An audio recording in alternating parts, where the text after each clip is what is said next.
الله الرحمن الرحيم. السلام عليكم ورحمة الله وبركاته. مقعيق وقبي عزيز عبد الحكيم موسعقة أدبان السلام يا خيرت اللمانتد إن سلام كبعدي واحد لو ذاق يا موقال فيديو محاضرة أو شيخ مصطفى كقهر ليه قبي عرده يقبيل كوحوي هي أكو كل صاريو إن ساسترتيد كل موقالك جوها مركز شو موقال خير يوناك شكيني إن جنا وعي جلني قبي عرده سادرتيد waxaan leeyahay in aynu ilaahay intaanu ka cabsano aynu yaani sida ay diintu leedahay iyo inta ay diintu inaan kaga dhaqano qabiilka ay nafarayso inaanu kaga dhaqanaba aad iyo aad u haboon waxa inoogu jira maanta burbur iyo baaba halka aynu naalo hadaynahay Soomaali aynu arkayno in siina kala fogaanayso maanta Soomaalidii dhiiggeeni baan banaysanay waxyaabihii ilaahay inaga xarimay oo dhan baan banaysanay qabyaaladu waxay noo xalaalayso waxyaabo badan oo ilaahay naga qadda inaga xaaratinimay oo inaga reebay haddaynu nahay ummadda islaamka marka balinta aynu muuqaalka Sheekh Mustafa aynu gelin waxaan idinka codsanayaa sidoo kale inaad channelka qabyaaladiid subscribe like iyo share aad siisaan commentina aad nagula wadaagtaan waayo dhiirigelintiina waan u baahanahay dhiirigelintiina waa annaga notification bay noo tahay dhiirigelin bay noo tahay inaanu wanaaga iyo khayrka halka aynu ka sii wadnay noo tahay idinkana walaalayaal intaas nagala bakhaylina waayo Soomaalidu isma dhiirigelisay waxaan doonayaa inaan dad wanaag isku dhiirigelin noqono bal muuqaalkan gudgal alhamdulillahi rabbil alamin salatu wassalamu ala ashrafil mursalin muhammad an-nabiy al-ummi wa ala alihi wa sahbihi wa sallama tasliman kathira وبعد فسلام الله عليكم ورحمته وبركاته. اخوتي في العقيدة، قبيلة اما التعصب القبلي يراتك وكلي بربرك ومضها وحنسلاي هي وتجربة معاشة qofku waxaanu la noolayn ba taariikhdeeda looga waramaa waxaanu arag ayaa loo sheegaa taariikhdeedu sida waxaasi u dhaceen ama ay wax u yeelaan laakiin qofka Soomaaliga maanta nool ee 30 sanadeed ugu dambeeyay joogay ama qayb ka mid ah joogay ma islihi war badan baa ugu dhiman taasubka qabaliga ah sida uu ummadu burburiyo way waaqacan ku nool lahay oo natiijadiisa aan aragnay ummadda waxa la yiraahdaa waa dad wadaaga wax badan ummadnimada ahi ودد مبادئ عليا يا عقائد وداقة أما عقائد الصحيحة النقطة أما غير الصحيحة النقطة ايديولوجي ميديي بي هيستان او سكاني ددك كان ودد قانون ميديي هيستا أما قانون شرعي الصحيحة هالنقطة أما مد وضعية بني آدم سميستها هذا ودد قيادة مديسن له هجان مديسن له ودد وحبضاني مركا كدحيا ومدو مركا انت ويدو اما وحكستو انت وحياليا waxaan oran karaa waa canaasirta keenta in bulshadu burburto imanka siyaasiyiintii waxa koowaad ay ku dadaalaan waxa weeyaan dadka see homogeneous group looga dhigi karaa see bulshada afkaarteeda la isugu dhaweyn karaa see la isu raacin karaa say wax wada u arki kartaa مثلا imanka wadanadan dimuqraasiga maqlasaan dimuqraadiyadu waa laba qaybood qaybi waa aalad قابة ولا أديكسده أو مثلا إن لا يصدرته برلمان الله سمايسته إنه دولة الله كلا صاره وقيب الله قدقه قيب تشريع الدجسية قيب تنفيذ سميسا هي قيب قاضي النقاط وإجراءات، لكن إجراءات كان فلسفي كدن بيوم مديي بولي ديمقراطي انتانو اسي بوليتيكال صابحين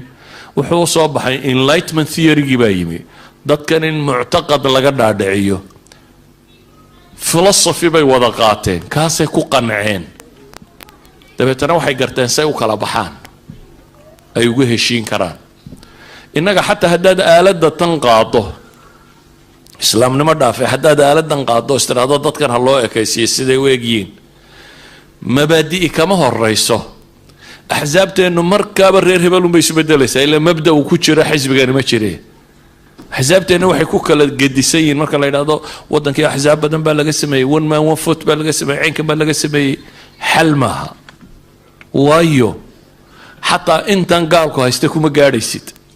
sababtu waa maxay adigoo ideology bulshadaadu laga dhaadhiciyo axsaabtana sidaa ma jirto axsaabtaasi waxay ku kala gedisantay kaana nin reer hebel inuu madax kayo hebel hebel la yidhaha kaana nin reer hebeloo waxaanay sheegayaana kale waa iska hadal marka ay rabaan cod siduu ku helaya waa inuu reerihii shiriyaa haddaynu reer hebel lahay inagu xisbigan baynu leenahay kan baynu leenahay intan baynu qaadanaynaa kan baynu qaadanaynaa marka reer hebel oo dhamina xisbigan buu marayaa reer hebella xisbigan buu marayaa saas idan حتى آلدودو كما شقين كرتو ولذلك كأمة الصومالية مركينو النهي قبيلكو ايديولوجي بوليه كوبان واه انصر اخاك ظالما ومظلوما طل انت سلويه طل مدو وحفي عن ويلاضي وشرع وين فري واه إن ليسو قرقارو حقا ليسو شيغو اللهم صل على محمد ليس كالميو تكافل اجتماعي ريركو نينكي قورسنا يلا كالميو نينكي دين لغو يشاهدي وحلقا بحين كرا لغا بحي قيف في عن ويلادي قبيل مركينو لهنو لكن تعصب كقبلي قاهي وريركا يقى بس ريا قرد الربا ريركا حق يبادل بالريركا معناته حويان دي أمد من نقون كرتيد وسببتك كانتي مركاسي إنه بربره سببتك كانتي بانو رنكرا مركا يمكن الله يدهد الدولة الصومالية هلا السمايو دادت كردبتي ووضارك وواقباليا وارينا الشريو هلا يسوي ما داد بدن بايسو إيمانيا هدنا الدولة نقون ميسو حاجة وحكي اسكده في سي يعني شن يتوان لحية طبعا شر تضوي طبعا شر بي سومالي قشي مت كستوح بال لغو صور لسي وحي هدنا سعون مايو وايو دي مركو هورين وحي نسوغينا يا ماشي صرية انت حوقان قبصانيا نمو اللي مركو هوري وحي سلاي لقام حوق بدنا كوضي انا ايدنكو هشان مدحوينها من رئيس الوزراء ما وزير رضا ما انتن لكن مركو انت هشاي صواب بحضو انت انهي لنوحي لا دا عقاق بحضو تانيين وقوكي عريري بالبحوك سنيا داي تاني قبصته يي طلابسنن وين للدمية انت مركا هنغورغو نوغو جيرنا وين ميدايسن الى ايديولوجي كوما ميدايسن waxay ku midaysan noo rabnaa dawladdu waa xoog dawladnimadu waa askar iyo ciidan waa system waa dhaqaale iyo cashuur iyo wax la ururinayo waa kayaan jira reerka kayaanka qabsada wuxuu rabaa reeraha kale inuu dhulka la simo تو أسكرت هلوك هبطه هدو يساقو دقالة هلوك دقالة بطه هدو جامعة يا ميلها انت عرورتي ساودرو حتى هدو انت كسمة وحيوار كيان فانكي ان لغا هلي إلا غير نمضو وفانه أنا كأبا في عنو كمامولو شري ويان هدي ان مركيقا كمامولو كيرو وين مامولكا غريدا فخر جيبا ويا أنا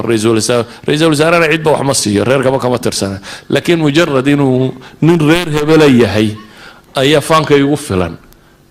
هدان مركا فانك وأي وين فانك إن الدمية أما وين المركا رئيس الوزراء النقطة معين كان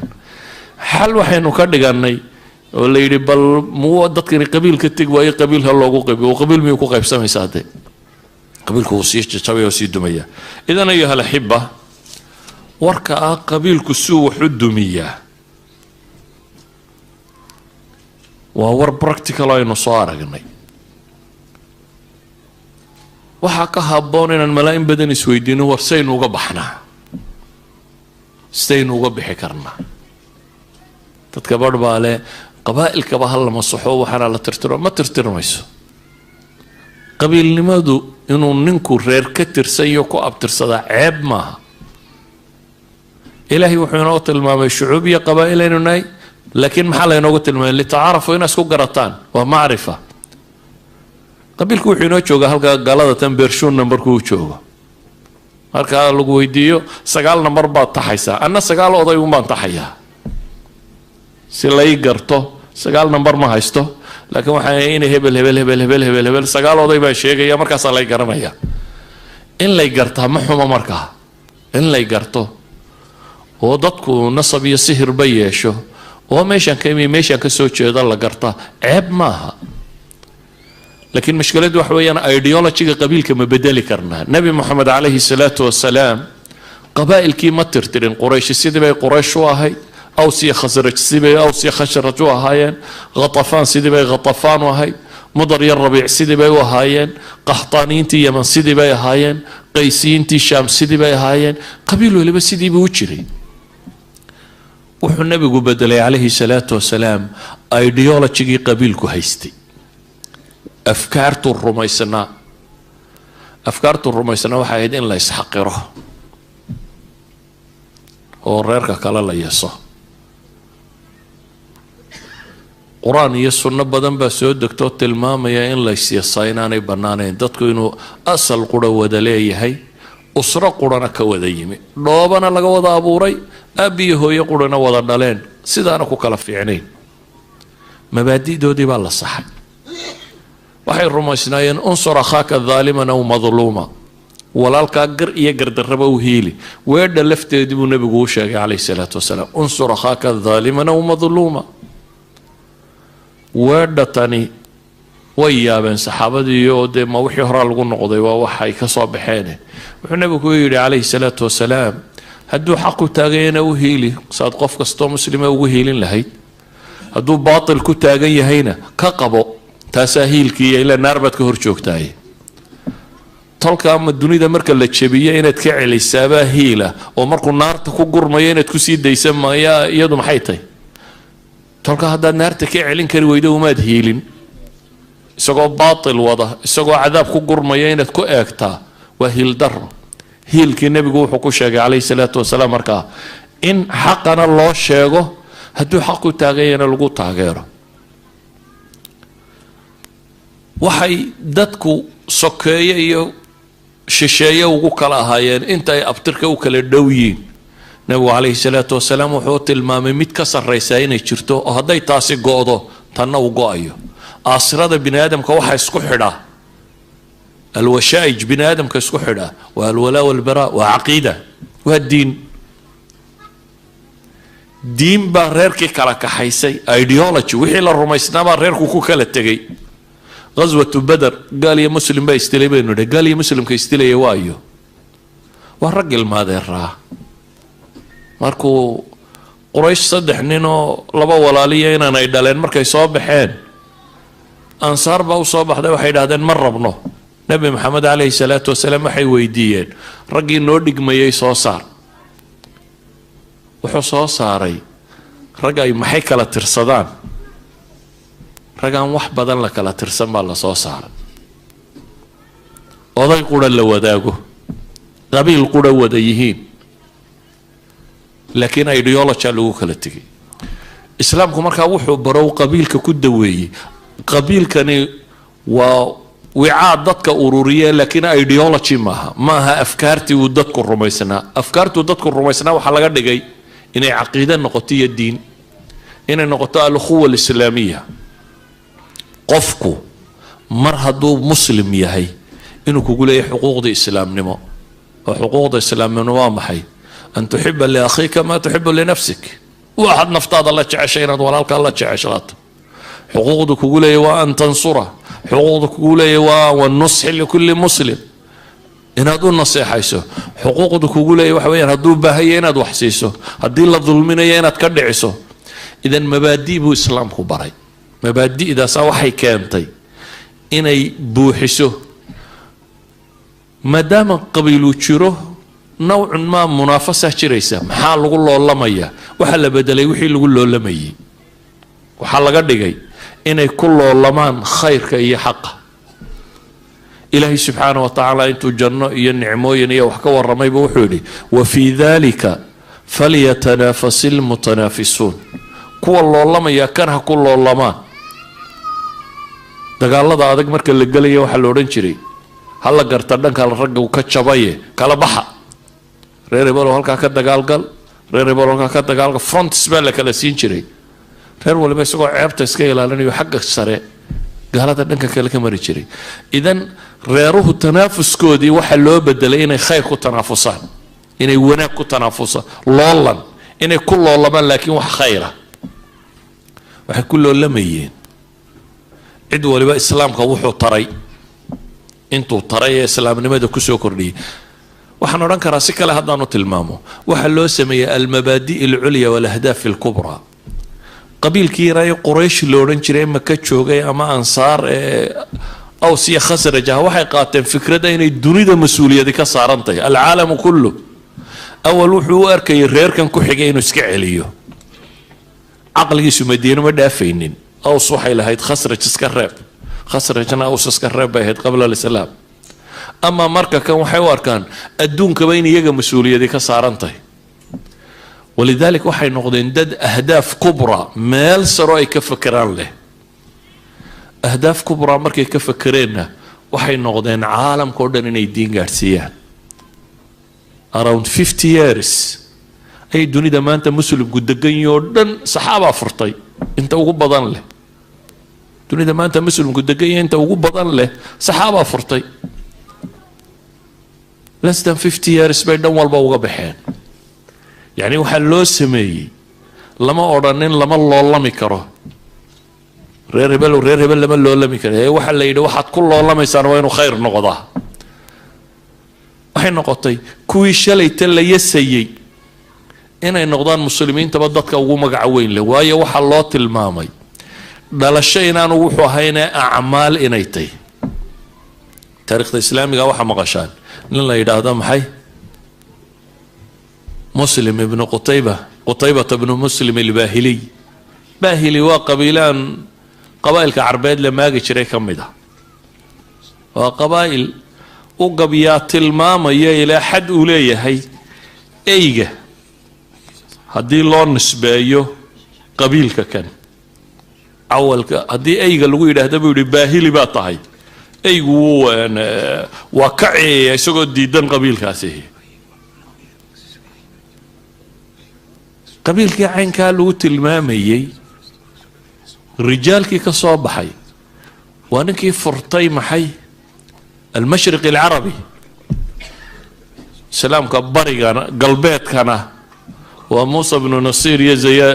طارق بن زياد الرقاص رقي لمدها هدي بري بالله كعنا خراسان لقى بلا بوحي كده بيرقي فري وقتيبة بن مسلم هن تابعية وباهلية isaga iyo kuwa dhalay iyo aabihi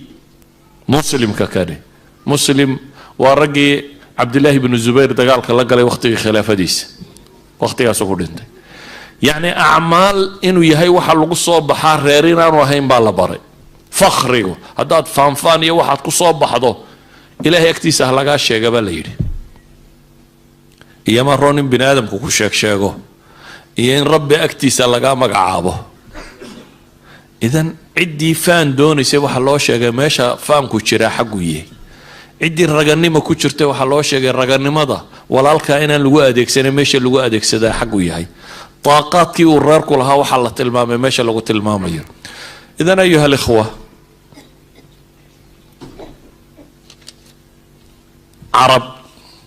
قبل الإسلام waxay soo mareen fitrada ay dunida ugu liiteen iyadoo hareerahooda dawlad xoogan ay ka jireen Persia dawlad xoogan baa ka jirtay Romanskana dawlad xoogan baa ka jirtay intan Carabi degtaana waxba kama jirin sababtan wax uga jirina waxay ahayd aqliga hoos u fororsado qabiil intu noqdun bareerkan yare ku xigun buu eegay reerka ku xigun buu iska dhicinayay wuxuun buu arkayuun reerka inaan marnaba laga bixi karin. durayd ibnu simma gabaygiisii maxaa ka mid ahaa? wahlana ilaa min ghazaya in gawat gawaytu in tarshad ghazaya arshudu. waa gabay dheer oo uu walaalkii ugu baruur diiqayo. durayd ibnu simma waa nin shaacir faarisoo jaahiligiiya. islaamka wuu soo gaadhay isagoo da-oo gaboobay oo la sido, laakiin muu islaamin. bale muslimiinta aba ghaswatu xunayn ku dishay isagoo hawaasan qabiilkiisa la socda. taladii qabiilkiisu intay diiday, cawf ibnu maalik intuu diiday, ayaa dagaalka la soo galay. waxay yidhaahdaan nin faarisoo macruufaba aha, 100 dagaal in ka badan buu galay fii jaahiliyati, intaba wuu guulaystay bay yidhaahdaan. raggu walaalaa la ahaa dhammaantood dagaal baa lagu dilay, dhammaantood. nin walaalkiiyo ka weynaa cabdilaahi la yidhaahdaba ay duulimaad wada qaadeen, reer bay xoola ka qaadeen. xoolihii markii laga soo qaadayna sidii qabailka soomaaliyeed qaar ka mid ay sameeyeen waagii hore ay dagaalada geela qaadi jireen, ayuu meel dhexe iskala fadhiistay geelashiiya wixii uu soo qaaday. durayd ibnu sima baa la taliyay walaalkiiyo wuxuu yihi war reer hebel weyna soo gaadhayaan, meel cidlaana waad fadhiday, halkan hayna fadhiisinine, xoolahan guryo geysanee soco. may waa nasinayaa buu yidhi, ciddii meesha inoogu imanaysa ha timaado, halkaynu ku nasanayna waa la fadhiyaya. meesha iyagoo fadhiya ayaa la soo gaadhay. dabeetana inta gamta iyaga loo joogsaday oo cabdilaahigii la dilay oo xooli dib looga qaaday oo duraydkan la dhaawacay oo isagoo maydnimo looga tegay bay ka tageen. kadib buu gabay tirinaya oo walaalkii rathaa ugu samaynaya, walaalkii buu u baroordiiqaya. gabayga baroordiiqay ku jirtaa beydka kani. gabayga baroordiiqa waxaa ka mid ah abyaat uu leeyahay, wanaag baan idiin sheego waa lay diiday, laakiin dee miyaan wax kala ahay buu yidhi. nin reer hebel unbaan ama reer hebel baan khilaafi karaya, halkay ku madhaan unbaan ana kula maranayaa buu leeyahy. fikraddu waa taa. xataa wanaaggaan sheegay haddii la diiday, reer hebel halku ku madhay unbaan ku marhanayaa bay taagnaayeen. idan waxaanay dadkani waxay rumaysnaayeen baa la bedelay oo nabi maxamed bedelay calayhi salaatu wasalaam. qabiil iyo qarannimana ma aha wax isqaadan kara, waayo reerka meesha qabsada waxaynu arkaynaa faanfaankii inuu inaga helay, ama dowladnimadii inuu boobayo, ama wixii inuu boobayo. waa inaynu dadkan mabaadi' geynaa,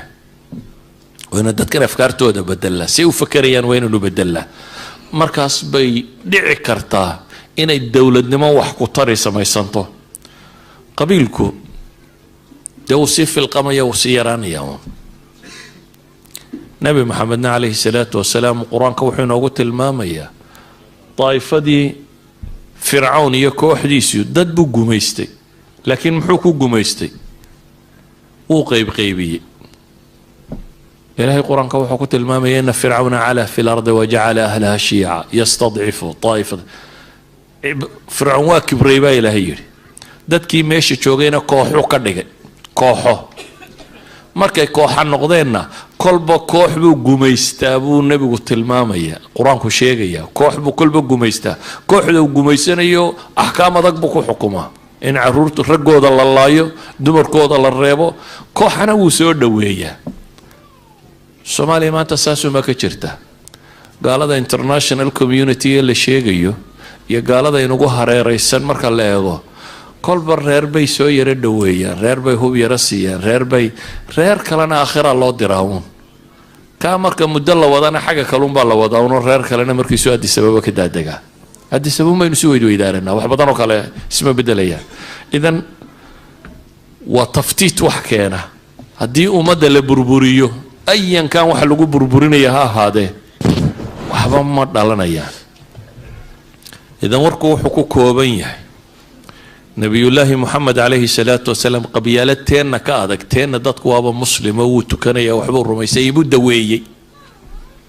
qabyaalad teenna ka dhaqan xun oo ka dhaqan adag oo jaahiliyo aan diinna haysanin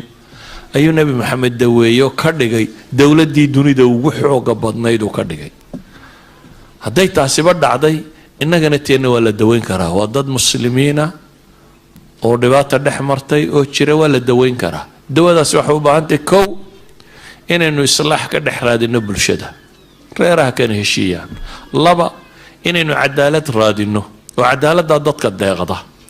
ninku tollaayay wuxuu leeyay wuxuu xaq u lahaa buu waayaa cid la dhicisa walla dulminaya ظلمي قاو حكان صدي مركا إنه غير دبده قليو لكن هدو عدالة هليو هدو هلي بوليس انتو تقو حقي سودي عنية الله أنا ما يدادا عندنا وما يهده هدينو مركا هدات كان هشيس كدح رادينو هدينو عدالة كدح رادينو هدينو مبادئ كبيرنو ودين الإسلام ديبو نولينو هدينو سماينو أهداف كبرى يكو تنافسان وحي كل الله ما نوين إنو سماينو ووحفظوا بل ووعاء لا أديكسن كرو خيرك وحطري كرر نمطو مركاسي سيدي جيلكي الصحابة دبا وحوقو ترتي كرر أهان مركي تاي أنت عصب كل صعونين أما هدين اسكو دينين الديمقراطية جينا موحا كان جينو حبب الدليمين الصومالي اللي حدن كي مركي كبا حدي ديمقراطية بيقاضتي لكن ديمقراطية دي وحيسو بدلي دورشوين كودي قدام بي لبا إيا سيديتن حسبي بافراء لبي سيداتك حسب ريرون باي هاي جيلي بولو يروه صبا حسبه سمايستي حبايش ما بدليان اما كذا هداد احزاب تفرطو احزاب تون مقعيدي ريرون بعد اس ايا وحكالات قدرتي كو بدش halkaad ka oran lahayd ururkan reer hebel baale kan reer hebel baale ay mad magac kale af ingiriisi iyo saddex eray ka kooban aad u bixisay laakiin waxaynu u baahnay inaynu bedelno marka waa ideology-ga iyo mabaadi'da la rumaysan yahay iyo inaynu dadkan islaax ka dhex raadino iyo inaynu cadaalad raadino haddaynu se iyada dib ugu celinona 4.5 iyo 7.5 ku qaybsada kuma waxba kuma dhalanayaan haddaynu dhahan dimuqraadiyad baa ee isdoorta one man one vote waxba isma bedelayaan waayo ideology-gii ka horreeyay waxa kani ayaa goobta ka maqan saa daraaddeed warkayga koobani wuxuu yahay ummadnimadu waa dad qiyaadad wadaaga sharciya maamul wadaaga caqaa'id iyo afkaar iyo mabaadi' wadaaga ummad noqda intaa kadibna luqa wadaaga innagu intan qaybo ka mida waa wadaagnaa laakiin practical maaha ma hirgelino say luqada waa wadaagnaa midabka waa wadaagnaa dhul waa wadaagnaa laakiin mabaadi' aynu wadaagnaa ma taalo islaamnimada inta salaada iyo cibaadaadka iyo ku saabsan baynu ka wadaagnaa cadaaladda deynanka reer hebel uma dhigma baynu taaganay ama kii shan ka soo dilay dabada intaad marisaabad waxoogaa ma qaadanaysaan magaanu idin siinaynaaye cadaaladi ma jirto idan ka mabda ahaan uma haysano marka waxaan leeyahay waa inaynu waxa kan mabaadi' ka dhignaa oo dadka gaadhsiinaa وانا wax fudud in Soomaaliya problemkeedu waxaan rumaysnay ummadaha ugu problem yar inaynu nahay ummadaha ugu problem yar laakiin waxaynu nahay ummadaha ugu jahli badan sida wax loo xalilo solution ka waxa la yiraahdo ayanu ka indhalaanay daageena weyn markaynu soo nimaadno calaalka in baynu badinaa wixii dhacay baynu ka waranaa waxaan baa dhacay nin waliba intuu ogaabo sheegaa marka meel baaba sano dunsan baynu ka dhignaa war dunida inaga problem badan ee mushkiladeena xalkeedii un baynu farta saari kari laanay ama cidii u cuntamaysa inay xalishaabaan wali u gacan qaadeen ama se u dhalanin waxaan leeyahay markaa ku soo koobaya ma jeclayna warka idinku badiyo taasubka qabaliga dowladnimo kuma dhismi karto waana taftiit wax keenayo bulshada burburinaya cagsiga dowladnimo aynu u baahanayna waa inaynu mabaadi' iyo qiyaado midaysan samayn karnaa taasina waa mabaadi'da ka horeysa qiyaadada markaynu mabda' qaadano ee dadku uu rumeeyo ee si dhaba u qaato inaynu qiyaado helaa asaaliibta qiyaado loo soo saaraa waa wax fudud waana aalada samayn karo وصلى الله على النبي محمد وعلى آله وصحبه وسلم والحمد لله رب العالمين